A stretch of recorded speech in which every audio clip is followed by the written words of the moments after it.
Okay students, तो आज की क्लास में हम डिस्कस करने जा रहे हैं concept of quantum numbers. This is most important topic of this chapter.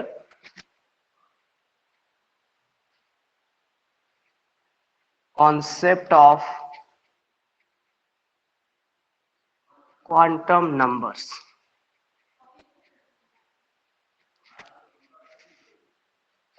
देखो बच्चों, क्वांटम नंबर्स क्या होता है?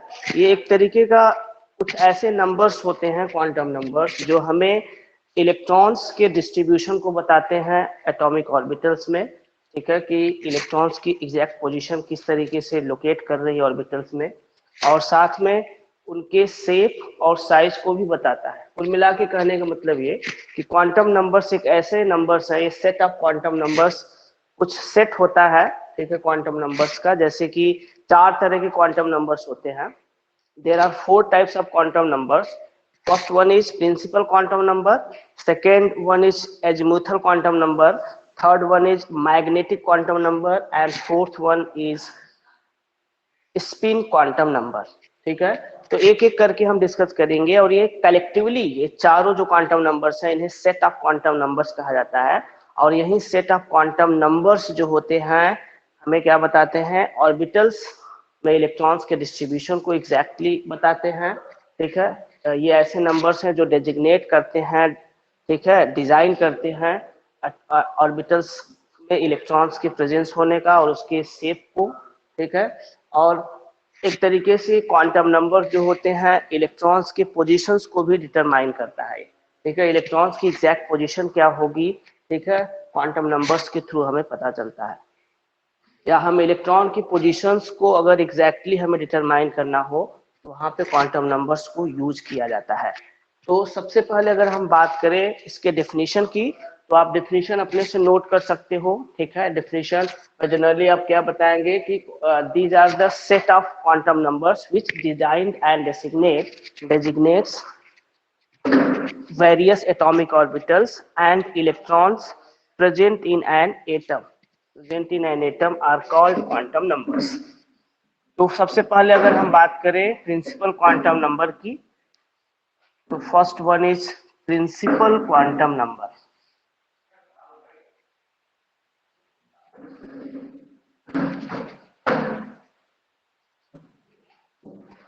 देखो बच्चों, जो प्रिंसिपल क्वांटम नंबर होता है, इसको हम स्मॉल n से रिप्रेजेंट करते हैं. ठीक है, it is represented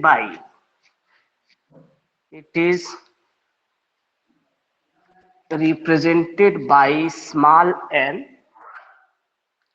small n से इसको रिप्रेजेंट किया जाता है. और प्रिंसिपल क्वांटम नंबर जो होता है, ये मेन एनर्जी लेवल को भी रिप्रेजेंट करता है. ठीक है, प्रिंसिपल क्वांटम नंबर जो होता है, ये मेन एनर्जी लेवल, या हम कह सकते हैं ये सेल्स को रिप्रेजेंट करता है.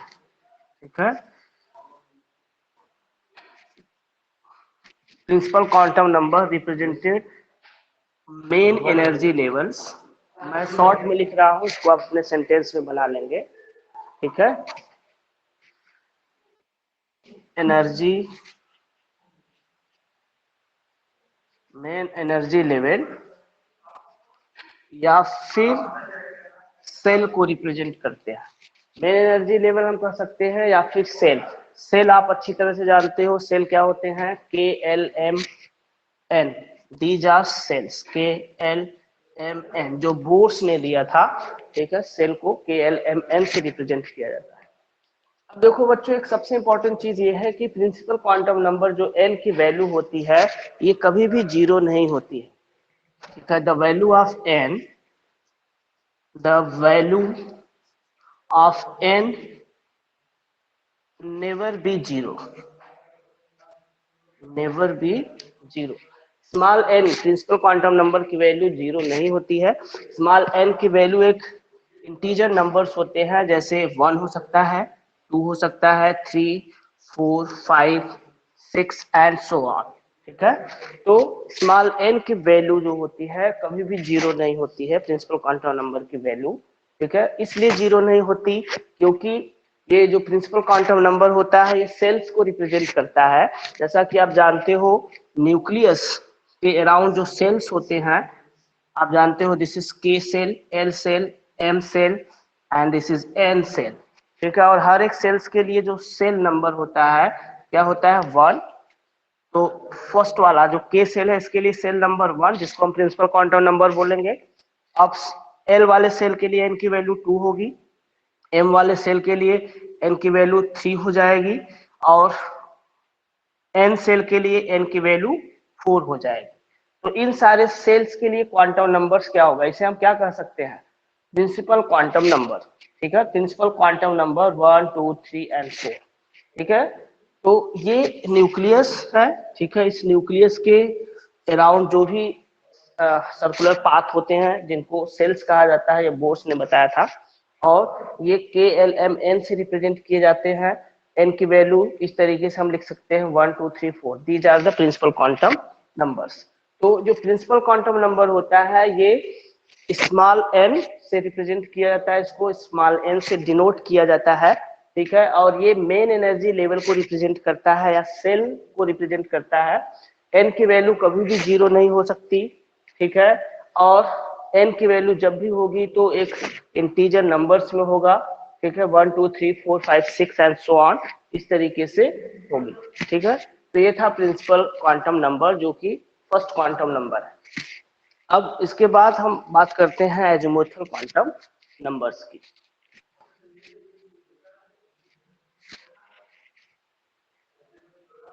अच्छा बच्चों, यहाँ पे एक टर्म आ रहा है सेल, मुझे कोई डिफाइन कर सकता है कि what is cell?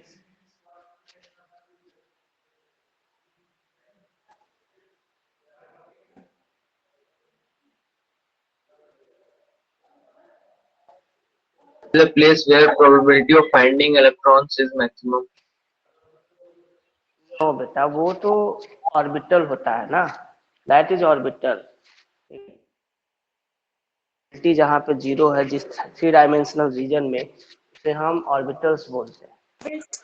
Sir, orbit followed by an ये सब तो एक स्टेटमेंट्स है, इसका एग्जैक्ट डेफिनेशन मैं पूछ रहा हूँ, एग्जैक्ट इसको हम किस तरीके से डिफाइन करेंगे।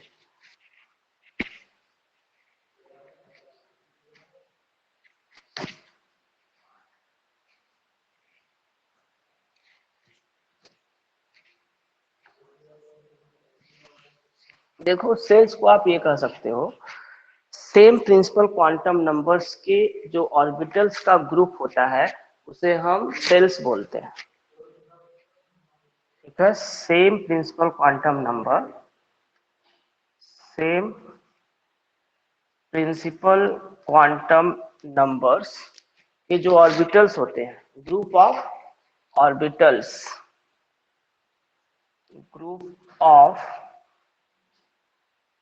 Orbitals of same principal quantum number, ठीक है। बस इतना ही आप समझ जाओ कि जो group of orbitals of same principal quantum number, same principal quantum numbers के जो ऑर्बिटल्स का ग्रुप होता है उसे जनरली हम सेल्स बोलते हैं। अब हमने आपको बताया था प्रीवियस क्लास में कि इन्हीं सेल्स के अंदर मौजूद होता है सब सेल। इसके बाद आप जो क्वांटम नंबर पढ़ोगे, एजीमुथल क्वांटम नंबर जो होता है वो सब सेल को रिप्रेजेंट करता है, ठीक है। मतलब ये हम कह सकते हैं सब एनर्जी लेवल या सब सेल को रिप्रेजेंट करता है। तो सेल से सब सेल्स बनते हैं। उसके बाद जब आप पढ़ोगे मैग्नेटिक क्वांटम नंबर, तो magnetic quantum number generally Zeeman's effect को रिप्रेजेंट करता है, जीमान इफेक्ट को एक्सप्लेन करता है, और उस जीमान इफेक्ट से मैग्नेटिक मैग्नेटिक क्वांटम नंबर से आया। और मैग्नेटिक क्वांटम नंबर्स जनरली किसको रिप्रेजेंट करते हैं, ऑर्बिटल्स को, किसको रिप्रेजेंट करते हैं, ऑर्बिटल्स को। और हर एक ऑर्बिटल्स में आप जानते हो इलेक्ट्रॉन्स ऑक्युपाई करता है, और वो इलेक्ट्रॉन्स की कुछ ना कुछ स्पिन होती है, या तो वो इलेक्ट्रॉन क्लॉकवाइज डायरेक्शन में बिलोंग करेगा ऑर्बिटल के अंदर, या तो एंटी क्लॉकवाइज डायरेक्शन में इलेक्ट्रॉन बिलोंग करेगा ऑर्बिटल्स के अंदर। तो fourth one is the spin quantum number, ठीक है, जो कि इलेक्ट्रॉन्स के डायरेक्शन को रिप्रेजेंट करता है, ठीक है। तो इलेक्ट्रॉन्स के डायरेक्शन को रिप्रेजेंट कौन करता है, स्पिन क्वांटम नंबर।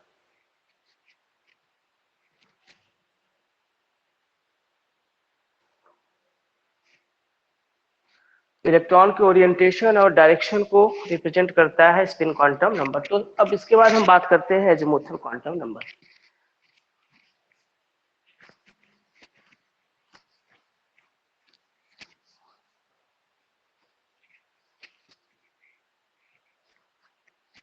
देखो बच्चों, next one is azimuthal quantum number. This is the second quantum number, azimuthal quantum number. देखो, एजीमुथल क्वांटम नंबर को जनरली बच्चों इसको हम डिनोट करते हैं स्मॉल n से। It is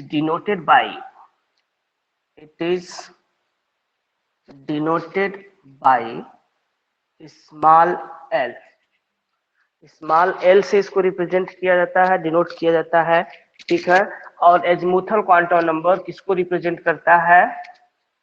azimuthal quantum number represent करता है सब एनर्जी लेवल को। सब एनर्जी लेवल कह सकते हैं, और सब एनर्जी लेवल को हम सब सेल भी बोलते हैं। दिस इज ऑल्सो कॉल्ड सब सेल, ठीक है। अब देखो यहाँ पे बच्चों सब सेल्स क्या होते हैं, आपको पता है इसको हम कैसे रिप्रेजेंट करते हैं? S, P, D and F. These are subshells, S, P, D, F. अब एजीमुथल क्वांटम नंबर्स की जो वैल्यू होती है वो प्रिंसिपल क्वांटम नंबर पे डिपेंड करती है, ठीक है। एजीमुथल क्वांटम नंबर की जो वैल्यू होती है, the value of azimuthal quantum number depends upon the principal quantum number. जो एजीमुथल क्वांटम नंबर मतलब स्मॉल एल की वैल्यू जो होती है वो डिपेंड करती है किस पे? प्रिंसिपल क्वांटम नंबर्स की वैल्यू पे। इस स्टेटमेंट को आप लिख सकते हैं कि the values of azimuthal quantum number depends on principal quantum number, ठीक है। इनकी जो वैल्यूज होती है एजीमुथल क्वांटम नंबर्स की, ये किस पे डिपेंड करती है? प्रिंसिपल क्वांटम नंबर्स की वैल्यू पे डिपेंड करती है, ठीक है। जैसे कि एग्जांपल अगर हम देखें, जैसे सपोज आपके पास अगर, या तो आप ऐसे पहले लिख लो कि देखो किसी भी n की वैल्यू के लिए, किसी भी n की वैल्यू के लिए, जैसे n की वैल्यू अगर 3 है, तो n की वैल्यू के लिए l की वैल्यू हमेशा क्या होती है? 0 से लेकर 0 टू n माइनस 1, 0 से लेकर n माइनस 1 तक इस वैल्यू को हम रखते हैं, ठीक है। कहने का मतलब अगर n की वैल्यू दी हुई है तभी हम l की वैल्यू डिटरमाइन कर सकते हैं। इसीलिए मैं बोल रहा हूं कि जो एजीमुथल क्वांटम नंबर की वैल्यूज होती हैं, l की वैल्यूज जो होती हैं वो n की वैल्यू पे डिपेंड करता है, और n की वैल्यू के बेसिस पे ही हम l की वैल्यू डिटरमाइन कर पाएंगे, ठीक है। अब यहाँ पे अगर n इक्वल टू 3 है और हमने क्या बताया कि l की वैल्यू किसी भी n के वैल्यू के लिए, स्मॉल n की वैल्यू के लिए l की वैल्यू हमेशा क्या होगी? 0 से लेकर n माइनस 1 तक होगी, 0 से लेकर n माइनस 1 तक। मतलब l इक्वल टू हम क्या लिख सकते हैं? अगर n इक्वल टू 3 है तो l की वैल्यू बनेगी क्या? 0। पहले तो हम 0 लिखेंगे। अब ये 3 है तो 3 माइनस 1, 3 माइनस 1 मतलब 2। इसका मतलब 0 से लेकर 2 तक हमें चलना है। तो 0 से लेकर 2 तक की वैल्यूज क्या क्या होंगी? 0 होंगी, 1 होंगी और 2 होंगी। इस तरीके से आपने क्या देखा कि स्मॉल n इक्वल टू 3 के लिए l की वैल्यू क्या क्या है? 0, 1, 2, 0, 1, 2। अगर यहाँ पे मान लो n की वैल्यू अगर 4 है, n की वैल्यू अगर 4 है तो यहाँ पे l की वैल्यू क्या बनेगी?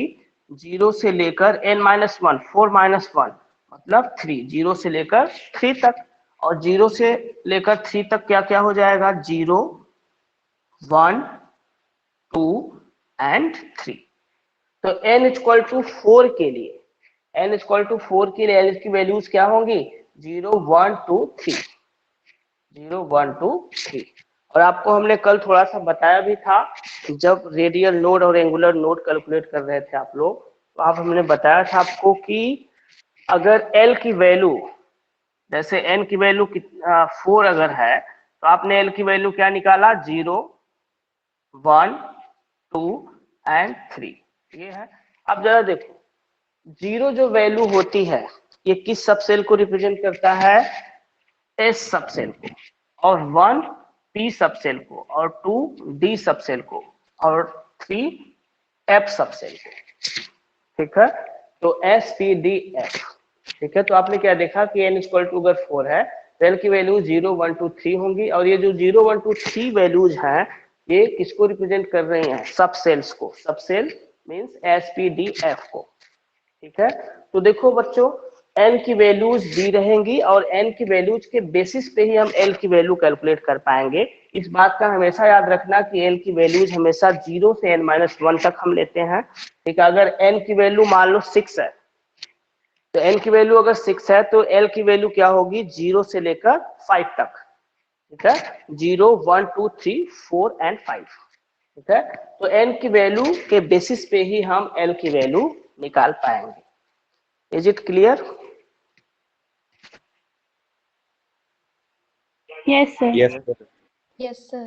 अच्छा, अब एक क्वेश्चन आप मुझे बताइए सब लोग, ठीक है। मेरा क्वेश्चन ये है कि अगर n की वैल्यू 1 है तो l की वैल्यू क्या होगी? 0 1. 0 0 1. 0 1. देखो बच्चों, जो 0 1 बता रहा है वो गलत बता रहा है, और जो केवल 0 बता रहा है वो सही बता रहा है, क्योंकि 0 1 हो ही नहीं सकता ना। अभी आपने क्या, मैंने क्या बोला? l की वैल्यू क्या होगी? 0 से n-1, 0 से n-1, और n की वैल्यू अगर ऑलरेडी 1 है तो भाई 1 - 1 क्या होगा? 0 हो जाएगा भाई, 0 तक ही होगी इसकी वैल्यू। l की वैल्यू 0 1 नहीं होगी, केवल l की वैल्यू 0 होगी। अगर आपसे पूछा जाए वैल्यू क्या होगी? सर 0 0 ही होगी. 0 तो इसी तरह के नो सर, 0 और 1 होगा. -1. देखो बच्चों, ये बहुत छोटे छोटे क्वेश्चंस होते हैं, लेकिन इन्हीं क्वेश्चंस में बच्चे गलती करते हैं, ठीक है। बहुत सारे बच्चे ऐसे होते हैं जो इन्हीं छोटे छोटे क्वेश्चंस में गलतियां करते हैं, क्योंकि आप कॉन्सेप्ट्स को पहले नहीं ध्यान देते हो, इसी वजह से मिस्टेक होता है। जैसे कि यहाँ पे कुछ बच्चों ने n=1 के लिए 0 1 वैल्यू बताई, जो कि केवल 0 होगा। अभी भी इस क्वेश्चन का सही आंसर किसी भी बच्चे ने नहीं दिया कि -1 अगर 0 है तो l की वैल्यू क्या होगी? Sir -1 sir principal quantum number कभी भी 0 नहीं होता है। -1 यस बेटा, yes yes yes, very good. कौन बताया है? What's your Rituraj name? Kushwaha. हाँ, ऋतुराज, वेरी गुड, बहुत अच्छा, ठीक है। देखो, ऋतुराज ने बहुत सही आंसर दिया है कि n की वैल्यू कभी 0 होती ही नहीं, तो इसका मतलब ये क्वेश्चन ही गलत है, ठीक है। क्योंकि n की वैल्यू कभी भी 0 हो ही नहीं सकती। The value of n is never be 0, ठीक है। इसलिए l की वैल्यू जो होगी वो हम n की वैल्यू के बेसिस पे कैलकुलेट ही नहीं कर पाएंगे। जब n इक्वल टू 0 होता ही नहीं तो हम n की वैल्यू कहाँ से फाइंड आउट करेंगे, ठीक है। तो इस तरीके से l की value can not be determined when the value of n is equal to 0 because of the value of n is never be 0, ठीक है। तो इस तरीके से आपने देखा second quantum number, azimuthal quantum number. अब हम बात करते हैं थर्ड क्वांटम नंबर की, जिसका नाम है मैग्नेटिक क्वांटम नंबर। तो third one is magnetic quantum number.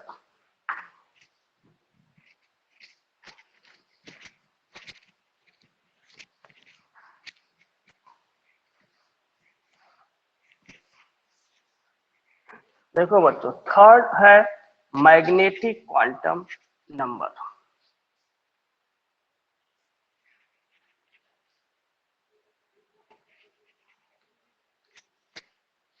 देखो, मैग्नेटिक क्वांटम नंबर जीवांश इफेक्ट को एक्सप्लेन करता है। सबसे पहले तो आप ये लिख सकते हो, it explain, magnetic quantum number explain Zeeman's effect.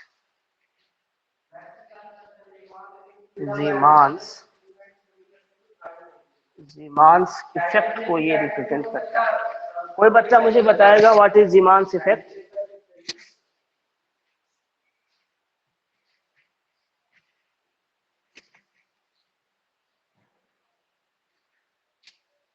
Splitting of spectral line in magnetic field. Yes, very good, बहुत अच्छा, ठीक है। जब भी स्पेक्ट्रल लाइंस को, जब स्पेक्ट्रल लाइंस जो होती हैं, इन स्पेक्ट्रल लाइंस को जब मैग्नेटिक फील्ड में रखा जाता है, in the presence of magnetic field, magnetic field में ये क्या होते हैं, स्पेक्ट्रल लाइंस जो होते हैं वो अदर स्पेक्ट्रल लाइंस में स्प्लिट हो जाते हैं। कहने का मतलब split up of different magnetic different spectral lines, ठीक है, in the presence of magnetic field. Magnetic field के प्रेजेंस में जो स्पेक्ट्रल लाइंस होती है वो उनका स्प्लिट अप हो जाता है, ठीक है। और यही जो स्प्लिट अप होती है, ये जो स्प्लिट होती है स्पेक्ट्रल लाइंस, ये हमें क्या बताती हैं, डिफरेंट वैल्यूज को बताती है, मैग्नेटिक क्वांटम नंबर्स के डिफरेंट वैल्यूज को बताती हैं। और वही वैल्यूज डिसाइड करता है ऑर्बिटल्स, ठीक है। वही सारी वैल्यूज क्या डिसाइड करता है कि सब सेल के अंदर कितने ऑर्बिटल्स प्रेजेंट हैं। जब मैग्नेटिक फील्ड में स्पेक्ट्रल लाइंस स्प्लिट हो जाती हैं, तो जो जितने भी स्प्लिट अप लाइंस होती हैं उनकी कुछ पर्टिकुलर वैल्यूज होती हैं, ठीक है। और वही वैल्यूज हमें डिजिग्नेट करती हैं कि कितने ऑर्बिटल्स प्रेजेंट होंगे किसी भी सब सेल के अंदर, ठीक है। तो सबसे पहले अगर हम देखें तो मैग्नेटिक क्वांटम नंबर्स जो होता है इसको हम डिनोट करते हैं, it is denoted by small m, इसे स्मॉल m से रिप्रेजेंट किया जाता है। और ये किसको रिप्रेजेंट करता है, ऑर्बिटल्स को रिप्रेजेंट करता है, ठीक है। तो मैग्नेटिक क्वांटम नंबर्स रिप्रेजेंट किसको करता है, ऑर्बिटल्स को। एक आध नंबर के क्वेश्चंस पूछे जाते हैं, इसको बच्चों नोट करते जाना। प्रिंसिपल क्वांटम नंबर्स जो होता है वो मेन एनर्जी लेवल को रिप्रेजेंट करता है। एजीमुथल क्वांटम नंबर सब एनर्जी लेवल को रिप्रेजेंट करता है। और मैग्नेटिक क्वांटम नंबर ऑर्बिटल्स को रिप्रेजेंट करता है। मतलब मैग्नेटिक क्वांटम नंबर से हमें क्या पता चलता है, नंबर ऑफ ऑर्बिटल्स पता चलता है, ठीक है। और एक चीज आपको बता दूं कि जो स्मॉल m की वैल्यूज होती है, ठीक है, स्मॉल m की जो वैल्यूज होती है, values of small m depends on the values of azimuthal quantum number, ठीक है। इनकी जो वैल्यूज होती है वो एजीमुथल क्वांटम नंबर्स की वैल्यू पे डिपेंड करती है, क्योंकि एजीमुथल क्वांटम नंबर की वैल्यू के बेसिस पे ही हम डिसाइड कर पाएंगे कि स्मॉल m की वैल्यू कितनी होगी, और स्मॉल m की वैल्यू जितनी होगी वो उतने नंबर ऑफ ऑर्बिटल्स को रिप्रेजेंट करेगा, ठीक है। तो आप ये लिख सकते हो कि स्मॉल l की वैल्यूज के लिए, ठीक है, स्मॉल l की वैल्यूज के लिए, किसी भी स्मॉल l की वैल्यूज के लिए स्मॉल m की वैल्यू जो होती है वो हमेशा क्या होती है, प्लस l से लेकर माइनस l तक, या फिर इसे हम माइनस l से प्लस l भी लिख सकते हैं। मेरे स्टेटमेंट को ध्यान से समझो, मैं क्या बोल रहा हूं, मैं ये बोल रहा हूं कि जो स्मॉल m की वैल्यूज होती हैं वो एजीमुथल क्वांटम नंबर l की वैल्यू पे डिपेंड करती हैं, ठीक है। और किसी भी l की वैल्यूज के लिए, ठीक है, किसी भी l की वैल्यूज के लिए स्मॉल m की वैल्यू हमेशा क्या होगी, प्लस l से लेकर माइनस l तक, या फिर माइनस l से प्लस l तक। जैसे एक एग्जांपल अगर हम देखें, एग्जांपल के थ्रू इसको समझने की कोशिश करते हैं। देखो हमने क्या बताया कि किसी भी l की वैल्यूज के लिए स्मॉल m की वैल्यू क्या होगी, प्लस l से माइनस l होगी, या माइनस l से प्लस l होगी। जनरली आपकी बुक्स में plus l to minus l represent करता है, ठीक है। तो आप एक आदत बना लो, प्लस l से माइनस l ही लिखो तो ज्यादा अच्छा होगा, ठीक है। अगर आप माइनस l से प्लस l लिखते हो तो वो गलत नहीं है, minus l to plus l आप लिखोगे तो भी सही है, ठीक है। तो l इक्वल टू अगर 3 है, सपोज कि अगर l की वैल्यू 3 है, l की वैल्यू अगर 3 है तो m की वैल्यूज क्या होंगी, m की वैल्यूज प्लस 3 से लेकर माइनस 3 होंगी। और प्लस 3 से लेकर माइनस 3 में जो टोटल वैल्यूज होंगी वो क्या हो जाएंगी, प्लस 3 प्लस 2 प्लस 1 0 -1, -2 एंड -3। ठीक है, तो l इक्वल टू 3 के लिए जो m की वैल्यूज बनेंगी वो क्या होंगी, +3, +2, +1, 0, -1, -2 एंड -3। तो इस तरीके से आपने देखा कि l इक्वल टू 3 के लिए हमने m की वैल्यूज को डिटरमाइन किया। अब ये सारी जो m की वैल्यूज हैं, पर्टिकुलर हर एक वैल्यूज, m की हर एक वैल्यू जो है वो किसको रिप्रेजेंट कर रही है, ऑर्बिटल्स को, नंबर ऑफ ऑर्बिटल्स। इसको रिप्रेजेंट कर रही है नंबर ऑफ ऑर्बिटल्स को। जैसे अगर आपसे क्वेश्चन पूछा जाए कि l इक्वल टू 3 में how many number of orbitals, अगर आपसे पूछा जाए कि l इक्वल टू 3 है,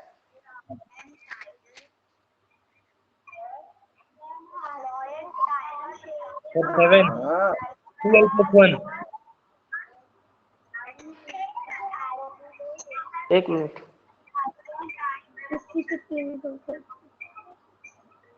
किसकी आवाज आ रही है? क्या?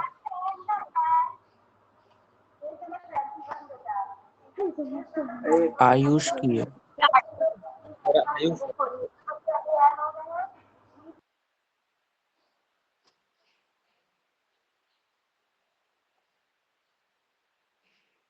किसकी आवाज है? आयुष की थी सर। ये सब क्लास जानते हो ये सब क्या करते हैं, इस तरह के बच्चे, इस तरह के बच्चों का बहुत बुरा हाल होता है।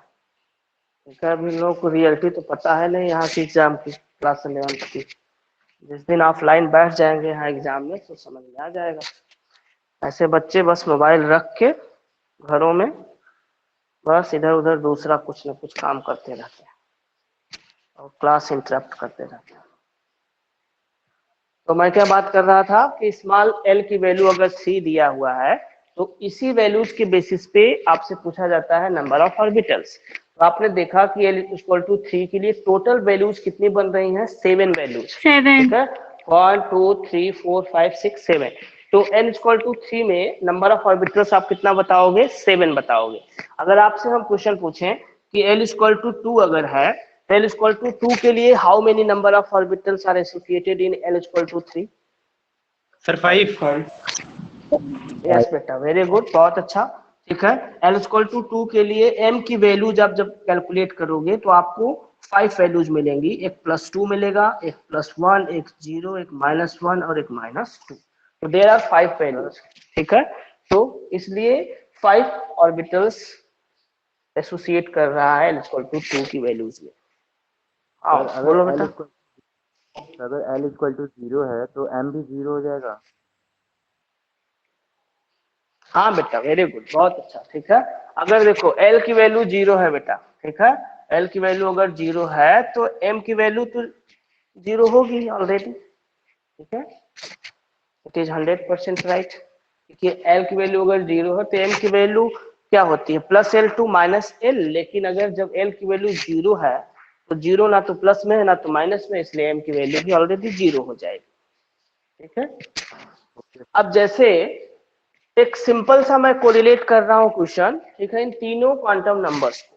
ठीक है, principal quantum number, azimuthal quantum number और मैग्नेटिक क्वांटम नंबर्स को मैं कोरिलेट कर रहा हूँ। या तो अभी रुक जाओ, एक फोर्थ है उसको भी हम पढ़ लेते हैं, उसके बाद इन चारों क्वांटम नंबर से रिलेटेड क्वेश्चंस को देखेंगे। ठीक है, उसके बाद बातें आपको समझ में आएंगी। ठीक है, किस तरीके से सेल के अंदर सबसेल्स हैं, सबसेल्स के अंदर ऑर्बिटल्स हैं, और उन ऑर्बिटल्स में इलेक्ट्रॉन्स का ओरिएंटेशन क्या है, डायरेक्शन क्या है, ये भी आपको पता चल जाएगा।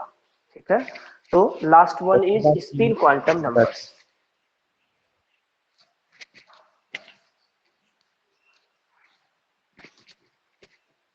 हाँ, कोई कुछ बोल रहा है क्या? सर वो जीमांस इफेक्ट बता दीजिए। क्या बेटा? जीमांस इफेक्ट। जीमांस इफेक्ट में जनरली देखो एक नंबर का एक क्वेश्चन पूछता है जीमांस इफेक्ट, रुको अच्छा बता देता हूँ।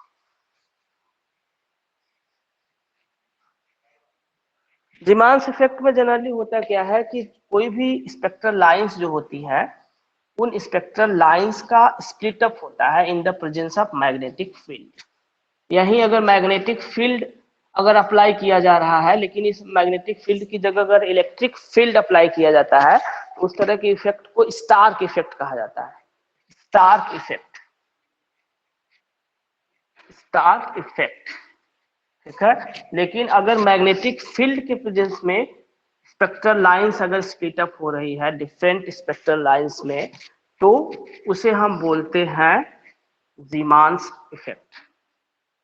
उसे बोला जाता है जीमान्स इफेक्ट, ठीक है। ये जो स्प्लिट अप हो रहा है स्पेक्ट्रल लाइंस, डिफरेंट लाइंस में, स्पेक्ट्रल लाइंस में, इसी को हम बोलते हैं जीमान्स इफेक्ट। या इसको आप, हमने क्या अभी बताया कि जो मैग्नेटिक क्वांटम नंबर होता है वो जीमान्स इफेक्ट को एक्सप्लेन करता है, ठीक है, बात सही है। जैसे सपोज करो कि यहाँ पे अगर L की वैल्यूज 2 है, इस स्पेक्ट्रल लाइंस के लिए अगर अज़ीमुथल क्वांटम नंबर की वैल्यू अगर L है, तो L इक्वल टू 2 की वैल्यूज के लिए जब स्प्लिट अप होगा ये line, spectral line magnetic field के प्रेजेंस में, तो इससे 5 वैल्यूज बनेंगे। 5 तरह की लाइंस देखो स्प्लिट करेंगे। एक वैल्यू जो होगी वो +2 के लिए होगी, एक +1 के लिए होगी, एक 0 के लिए होगी, और एक -1 के लिए, और एक -2 के लिए, ठीक है। तो there are 5 orbitals in the case of L equal to 2। तो L इक्वल टू 2 के लिए आपने देखा कि 5 लाइंस हमें मिल रही हैं, ठीक है, in the presence of magnetic field, ठीक है। तो ये पांचों लाइंस क्या है, ऑर्बिटल्स को रिप्रेजेंट कर रही हैं। दीज आर ऑर्बिटल्स, ठीक है। अगर यहाँ पे L इक्वल टू 3 रहेगा तो 7 लाइंस आपको मिलेंगी। देयर आर 7 लाइंस, इसका मतलब 7 ऑर्बिटल्स होंगे। अगर L इक्वल टू 1 है तो वहां पे आपको 3 लाइंस मिलेंगी, एक +1 का, ठीक है, और एक 0 का, और एक -1 का, ठीक है। तो इस तरीके से ये स्पेक्ट्रल लाइंस जो होती हैं वो स्प्लिट अप हो जाती हैं डिफरेंट लाइंस में, जो हमें जीमान्स इफेक्ट को बताती हैं। कहने का मतलब मैग्नेटिक क्वांटम नंबर्स को ये रिप्रेजेंट कर रहा है, और उसी से हमें ऑर्बिटल्स पता चलता है कि कितने ऑर्बिटल्स हैं, ठीक है। अब ये देखो स्मॉल एल जो था वो किस पे डिपेंड कर रहा है, मैग्नेटिक क्वांटम नंबर की वैल्यूज पे डिपेंड कर रहा है। और स्मॉल एन की वैल्यू, जैसे स्मॉल एन की वैल्यू अगर 3 है, तो स्मॉल एन की वैल्यू आप देख रहे हो अज़ीमुथल क्वांटम नंबर्स की वैल्यू पे डिपेंड कर रहा है। जैसे कि आप जानते हो स्मॉल एन की वैल्यू जो है वो किसको रिप्रेजेंट करता है, सेल्स को, के एल एम एन, इन सारे सेल्स को रिप्रेजेंट करता है। अब इन्हीं सेल्स के अंदर से हमें क्या पता चला, सब सेल्स, क्योंकि जो स्मॉल एल है this is azimuthal quantum number, और यही अज़ीमुथल क्वांटम नंबर हमें सब सेल्स को बताता है। अब L इक्वल टू 2 अगर है तो ये कब किस सब सेल्स की बात कर रहा है, डी सब सेल, किसकी बात कर रहा है ये, डी सब सेल की। L इक्वल टू 2 अगर है तो किस सब सेल को रिप्रेजेंट कर रहा है, डी सब सेल को रिप्रेजेंट कर रहा है। और आप जानते हो अच्छी तरह से कि अब ये L की वैल्यू किस पे डिपेंड कर रही है, मैग्नेटिक क्वांटम नंबर्स की वैल्यू पे डिपेंड कर रही है। और आप अच्छी तरह से जानते हो कि L इक्वल टू 2 अगर है तो ये डी सब सेल को रिप्रेजेंट कर रहा है। और हमने आपको कल रेडियल नोड और एंगुलर नोड में आपको बताया भी था कि डी सब सेल के अंदर क्या होता है, ऑर्बिटल्स, ठीक है। सेल से सब सेल्स और सब सेल से ऑर्बिटल्स। तो यहाँ पे डी सब सेल में हमने कल आपको बनवाया भी था कि there are 5 orbitals, D X Y, dy-z, dxz, dx2 minus y2 and dz2. There are 5 orbitals associated with L equal to 2. ठीक है, तो आपने क्या देखा, सेल से सब सेल और सब सेल से ऑर्बिटल्स। अब इन ऑर्बिटल्स में जो इलेक्ट्रॉन्स होंगे, उन इलेक्ट्रॉन्स का ओरिएंटेशन क्या होगा, उनका डायरेक्शन क्या होगा, इस चीज को एक्सप्लेन करने के लिए हमें इसकी हेल्प लेनी होगी स्पिन क्वांटम नंबर्स की, जो कि फोर्थ है। Fourth one is spin quantum number, तो इन ऑर्बिटल्स में इलेक्ट्रॉन्स के ओरिएंटेशन और डायरेक्शन को बताने के लिए हमें क्या जानना होगा? Spin quantum number. तो आइए हम डिस्कस करते हैं अब स्पिन क्वांटम नंबर। तो आई होप कि आपको समझ में आया होगा ये जो चीजें हमने एक दूसरे से कोरिलेट sir. किया है।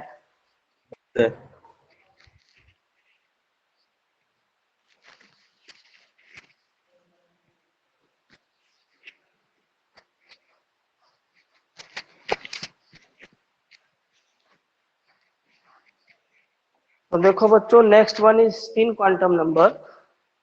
Spin quantum number,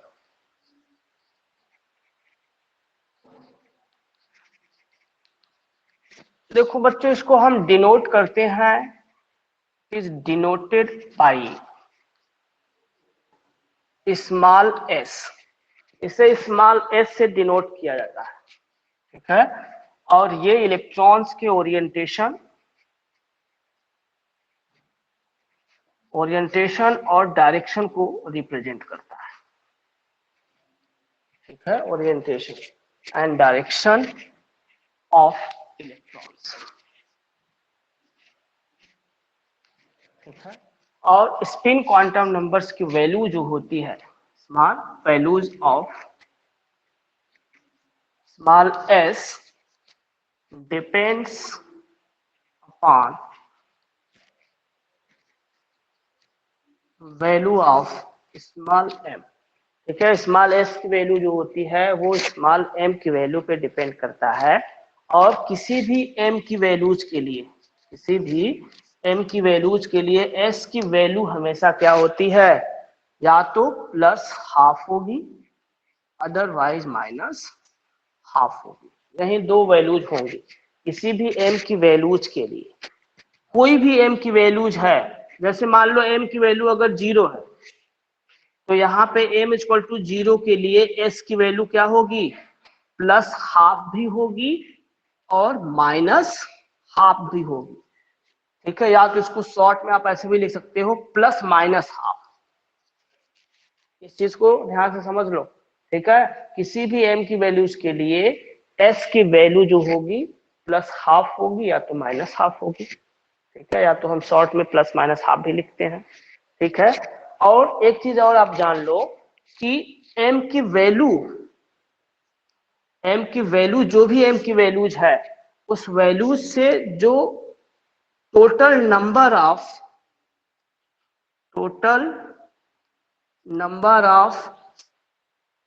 values of s, मतलब स्पिन क्वांटम नंबर्स की वैल्यू जितनी होगी वो नंबर ऑफ इलेक्ट्रॉन्स को बताएगा।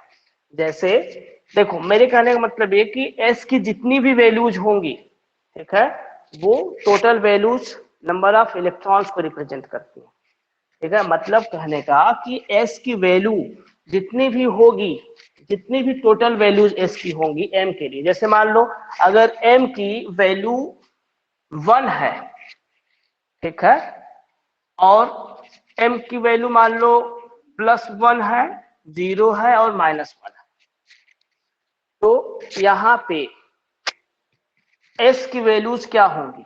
प्लस हाफ, +1 के लिए क्या होगा? Plus half and minus half होगा, 0 के लिए plus half and minus half होगा, और -1 के लिए plus half and minus half होगा। अब अगर मैं आपसे पूछूं कि m इक्वल टू +1, 0 एंड -1, इन सारी वैल्यूज के लिए s की वैल्यू कितनी है? टोटल नंबर ऑफ वैल्यूज कितनी है इसकी? तो 2 इसके लिए होगा, 2 इसके लिए होगा और 2 इसके लिए होगा, ठीक है। तो टोटल वैल्यूज कितनी होंगी? 6 होंगी। तो m इक्वल टू +1, 0 और -1 के लिए टोटल वैल्यूज कितनी आ रही है इसकी? 6 आ रही है। इसका मतलब ये 6 इलेक्ट्रॉन्स होंगे टोटल। और टोटल 6 इलेक्ट्रॉन्स किसमें होता है भाई? p सबसेल में। किसमें होता है? p सबसेल में। और आप जानते हो अच्छी तरह से कि p subshell azimuthal quantum number को रिप्रेजेंट करता है। तो L की वैल्यू अगर 1 है, L की वैल्यू अगर 1 है तो ये p सबसेल को रिप्रेजेंट करेगा, इसको रिप्रेजेंट करेगा L equal to 1 p subshell. अब n इक्वल टू अगर 1 है, n इक्वल टू अगर 1 है, तभी तो m की वैल्यू +1 0 -1 होगी, और इन सारी वैल्यूज के लिए s की वैल्यू क्या होगी, +1 के लिए ±½ 0 के लिए ±½ -1 के लिए ±½ तो टोटल s की वैल्यू स्पिन क्वांटम नंबर की वैल्यू कितनी है, 6 है। इसका मतलब सही बात है कि l इक्वल टू अगर 1 है तो दिस इज p सब सेल, और आप अच्छी तरह से जान रहे हो कि p सब सेल में टोटल नंबर ऑफ इलेक्ट्रॉन्स कितने एकोमोडेट होते हैं, 6 इलेक्ट्रॉन्स। देयर आर 6 इलेक्ट्रॉन्स, ठीक है, इन p सब सेल, ठीक है। तो total number of electrons accommodated in p सब सेल और 6, ठीक है। तो इसका मतलब ये जो डाटा हमें मिल रहा है, ये डाटा हमें करेक्ट मिल रहा है, ठीक है। अभी इस तरह से जब कोरिलेट करके मैं क्वेश्चन कराऊंगा तो वहां पे समझ में आ जाएगा, बस 2 मिनट, ठीक है। अब देखो एक चीज और आप जान लो कि स्पिन क्वांटम नंबर्स जो होते हैं इनके 2 ही वैल्यूज होती हैं, एक +½ और एक -½ किसी भी m की वैल्यूज के लिए, किसी भी m की वैल्यूज के लिए s की जो वैल्यू होगी या तो +½ होगी या तो -½ होगी, ठीक है। लेकिन अगर इलेक्ट्रॉन्स का डायरेक्शन क्लॉकवाइज में है, ठीक है, मान लो ये इलेक्ट्रॉन्स है, ठीक है, और अगर इलेक्ट्रॉन का डायरेक्शन क्लॉकवाइज है उस कंडीशन में s की वैल्यू क्या हो जाती है, +½ और अगर इलेक्ट्रॉन का डायरेक्शन एंटी क्लॉकवाइज डायरेक्शन में है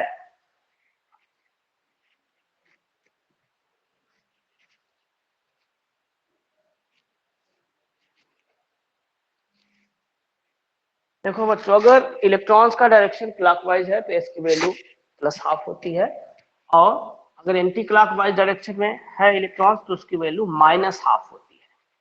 या हम ये कह सकते हैं कि किसी भी ऑर्बिटल में अगर इलेक्ट्रॉन अपवर्ड डायरेक्शन में है, ठीक है, अपवर्ड डायरेक्शन में है तो उसके लिए जनरली हम +½ लिखते हैं, और अगर ऑर्बिटल में इलेक्ट्रॉन डाउनवर्ड डायरेक्शन में है तो उसके लिए हम वैल्यू -½ लिखते हैं। लेकिन बच्चों आपको बता दूं कि ये कोई फिक्स नहीं है, अगर अपवर्ड डायरेक्शन में इलेक्ट्रॉन है तो ये फिक्स नहीं है कि नहीं +½ ही वैल्यू होगी, ठीक है, ये डिपेंड करेगा इलेक्ट्रॉन्स के ओरिएंटेशन पे, ठीक है। जो अपवर्ड डायरेक्शन में अगर इलेक्ट्रॉन है तो x की वैल्यू -½ भी हो सकती है, ठीक है, और अगर डाउनवर्ड डायरेक्शन में है तो -½ की जगह +½ भी हो सकती है। लेकिन मैं आपको एक पर्टिकुलर समझाने के लिए बस कह रहा हूँ, ताकि आप वैल्यू जब भी पुट करेंगे क्वांटम नंबर से रिलेटेड, जब आप वैल्यू लिखेंगे तो जनरली आप यही वैल्यूज लिखेंगे तो ज्यादा बेटर होगा, ठीक है। खैर आप लिख सकते हो, लेकिन जब हायर क्लासेस में आप जाओगे और इन सब चीजों को जब आप पढ़ोगे तो वहां पे और भी चीजें बताई जाएंगी, ठीक है। तो यहाँ पे आप ये अपने दिमाग में कॉन्सेप्ट बना लो कि अगर इलेक्ट्रॉन्स का डायरेक्शन क्लॉकवाइज अगर हो रहा है, ठीक है, अगर क्लॉकवाइज डायरेक्शन है इलेक्ट्रॉन्स का तो s की वैल्यू +½ और अगर एंटी क्लॉकवाइज है, अगर एंटी क्लॉकवाइज डायरेक्शन है, ठीक है, इलेक्ट्रॉन्स का अगर एंटी क्लॉकवाइज डायरेक्शन है तो वहां पे s की वैल्यू -½ होगी। या हम ये कह सकते हैं किसी भी ऑर्बिटल के अंदर अगर इलेक्ट्रॉन अपवर्ड डायरेक्शन में है तो हम +½ लिख सकते हैं, और अगर डाउनवर्ड डायरेक्शन में है तो उसकी वैल्यू -½ लिख सकते हैं, ठीक है। तो ये था बच्चों क्वांटम नंबर्स। अब इससे रिलेटेड कुछ क्वेश्चंस को अगर हम देखें तो और भी क्लियर होगा, लेकिन हमारे पास टाइम है नहीं, तो अब इन क्वांटम नंबर से रिलेटेड क्वेश्चंस को हम नेक्स्ट क्लास में डिस्कस करेंगे, ठीक है। तो ये चारों क्वांटम नंबर्स आप एक बार रिकैप कर लेंगे, ठीक है। एक छोटा सा क्वेश्चन आप देख लो जाते जाते, ठीक है, कि इन चारों को किस तरीके से हम कोरिलेट कर सकते हैं।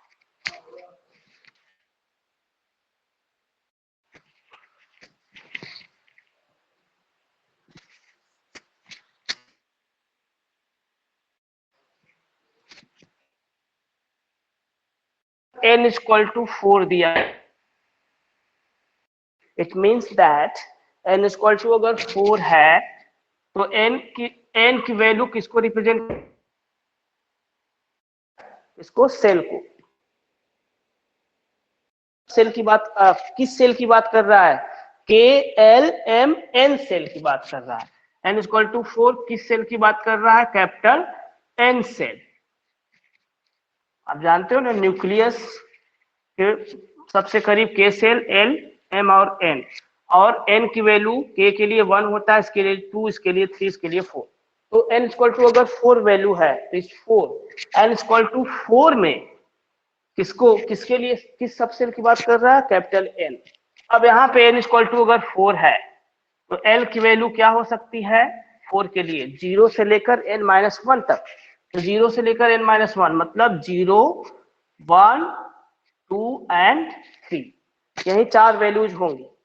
ठीक है, इसका मतलब ये हुआ कि n इक्वल टू 4 में टोटल नंबर ऑफ सबसेल कितने होंगे, 4 होंगे, S P D F। तो n इक्वल टू 4 के अंदर, इस n इक्वल टू 4 के अंदर, इस n इक्वल टू 4 मतलब सेल के अंदर कितने sub shell, S P D F, 4 shells. ठीक है, आप जानते हो 0 किसको रिप्रेजेंट करता है, S को। ठीक है, 1 P को, और 2 D को, और 3 F को। ठीक है, तो आपने क्या देखा कि इस n सेल के अंदर 4 सब सेल्स हैं, कौन कौन से, S P D F। ठीक है, अब इस L इक्वल टू 0 और इन सारी L की वैल्यूज के लिए अगर M की वैल्यू आप फाइंड आउट करोगे, ठीक है, तो आपको क्या पता चलेगा, नंबर ऑफ ऑर्बिटल्स। ठीक है, तो अब इस 0 के लिए वैल्यू M की वैल्यू 0 होगी, 1 के लिए क्या होगा बच्चों, +1, 0 और -1 होगा, और 2 के लिए क्या होगा बच्चों, +2, +1, 0, -1 एंड -2, और 3 के लिए क्या होगा बच्चों, +3, +2, +1, 0, -1, -2 एंड -3। अब जरा काउंट करो m की values, in L equal to 4 जो वैल्यूज आई हैं, इन सारी वैल्यूज के लिए m की वैल्यू, टोटल वैल्यूज कितनी आ रही हैं, 1 यहाँ पे, 3 यहाँ पे, और 5 यहाँ पे, और 7 यहाँ पे। 7 + 5 12 + 3 15 एंड +1 16। तो टोटल नंबर ऑफ ऑर्बिटल्स कितना हुआ, टोटल नंबर ऑफ ऑर्बिटल्स कितना हुआ, 16 हुआ। अगर आपसे क्वेश्चन पूछा जाए कि n इक्वल टू 4 मतलब n सेल में कितने नंबर ऑफ सब सेल्स, तो आप बताएंगे 4, कौन कौन से, S P D F, और नंबर ऑफ ऑर्बिटल्स पूछा जाएगा तो कितना, 16। तो n equal to 4, n equal to 4 में number of sub shells, sorry number of sub shell 4 और नंबर ऑफ ऑर्बिटल्स 16 होंगे। और अगर नंबर ऑफ इलेक्ट्रॉन्स पूछा जाए, अगर n इक्वल टू 4 में नंबर ऑफ इलेक्ट्रॉन्स पूछा जाए, टोटल नंबर ऑफ इलेक्ट्रॉन्स, तो टोटल नंबर ऑफ इलेक्ट्रॉन्स कितने होंगे बच्चों। अब हर एक वैल्यू, m की हर एक वैल्यू के लिए 2 वैल्यूज होंगी, एक +½ और एक -½ तो 0 के लिए एक +½ एक -½ तो टोटल 16 वैल्यूज हैं। तो इन 16 वैल्यूज के लिए कितनी वैल्यू बनेगी इसकी, 32 बन जाएंगे, क्योंकि ये 16 है तो हर एक वैल्यूज के लिए +½ -½ होगा। ठीक है, +½ -½ तो 16 है, तो 16 के लिए s की वैल्यू सबके लिए +1 वैल्यू के लिए +½ -½ 16 वैल्यूज के लिए टोटल s की वैल्यू 32 बनेगी। तो इसका मतलब टोटल नंबर ऑफ इलेक्ट्रॉन्स इसमें कितने होंगे, 32 होंगे। तो आपने क्या देखा कि n इक्वल टू अगर 4 है तो ये कैपिटल N सेल को रिप्रेजेंट कर रहा है, सेल, इस सेल के अंदर सब सेल 0, 1, 2, 3 है, S P D F। ठीक है, नंबर ऑफ ऑर्बिटल्स इसके अंदर कितने होते हैं, n इक्वल टू 4 के अंदर टोटल नंबर ऑफ ऑर्बिटल्स 16 होते हैं, और n इक्वल टू 4 के अंदर नंबर ऑफ इलेक्ट्रॉन्स कितने होते हैं, 32। अगर आप बोर्स-बरी का रूल अप्लाई करोगे तो भी आपको समझ में आ जाएगा, 2n स्क्वायर। ठीक है, 2n स्क्वायर अगर आप रूल अप्लाई करोगे तो आपने देखा था कि n की वैल्यू यहाँ पे अगर हम 4 रखते हैं, ठीक है, तो टोटल कितना बनेगा, नंबर ऑफ इलेक्ट्रॉन्स 32। आपने ये किया भी है, ठीक है, लोअर क्लासेस में 8, 9 में आपने पढ़ा था। ठीक है, n इक्वल टू अगर 4 है तो according to Bohr Bury total number of electrons कितने होने चाहिए n सेल में, n सेल में कितने होने चाहिए, n इक्वल टू 4 में n सेल में 32 होता है, इसमें 2 होता है, फिर 8, 18, 32, 2, 8, 18, 32। तो n इक्वल टू 4 में टोटल नंबर ऑफ इलेक्ट्रॉन 32।